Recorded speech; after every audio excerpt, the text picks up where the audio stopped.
Hello, good morning sa inyo mga kamanay ko. Kumusta naman ang weekend nyo? For today's video, ito nga ang ganap sa ikatlong araw ng aming bakasyon. And thank you Lord, napakaganda pa rin ang panahon and we get to enjoy another day in this beautiful place. Anyway, by the way, highway, ginising ko na nga ang mga bata para naman makapag-breakfast na kami. Mukha kasing walang balak bumangon ang mister ko. Sayang naman, kasama rin to sa binayaran namin. Saan ka naman nakakita na kumakain ng pizza sa umaga? Hindi nga kasama sa breakfast package namin to. Pero dahil hindi naman kumain si mister ay okay lang daw, sabi nung nag-serve sa amin. Sa't kalahati nga lang ang kinain ni Bunso dyan, kaya yung tatay nila pagising, iyan na lang din ang pinakain ko. If you're not wearing a sunblock.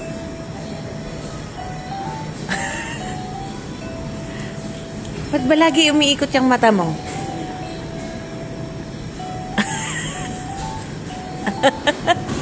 Parang may sunny bee, oh.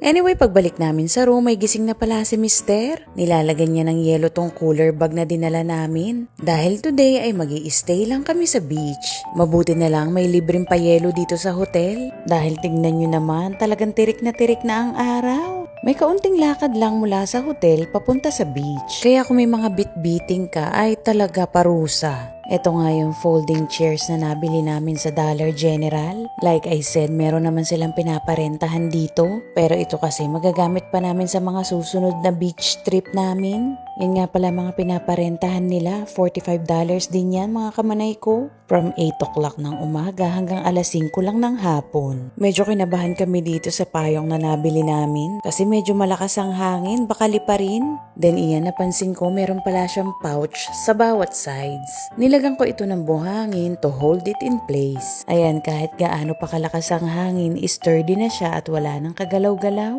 Mabuti na lang din malakas ang hangin kahit sobrang init. Ang sarap dito, nakakaantok at nakaka-relax mga kamanay ko.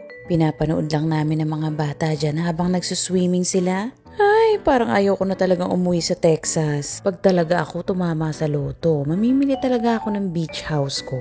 Paano ka naman mananalo, Manay Day? Hindi ka naman tumataya. Anyway, mga alas 4 ng hapon na nagbanlaw na kami. 5:30 kasi ng hapon ang dinner reservation namin. Dinner, chicken wine. I can grab for you guys at the moment. Is that what you're having, girl? I got like A1 sauce, not 60 sauce. What you're having? Tan na si Kula sa mga nabi. Thank you. Pinapapangit lagi yung mukha eh. The finger bowl. Lord, ang sabi ko, bigyan mo ko ng anak na sweet. Hindi yung anak na masarap kurutin sa singit.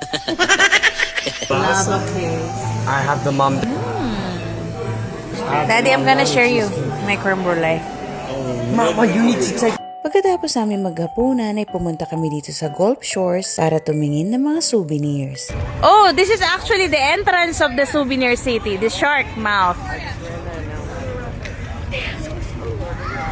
Yan lang mga kamanay ko ang ganap sa ikatlong araw ng aming bakasyon. That's all for today's video mga kamanay ko. I hope na nag-enjoy na rin kayo sa panonood. Mapagpalang araw sa inyo at mag-iingat kayo palagi. God bless. Bye! Squishy shoulders. I've been wanting this. Squishy shoulders. Oh my God! I'm getting this. I'm getting this. Squishy I'm getting shoulders.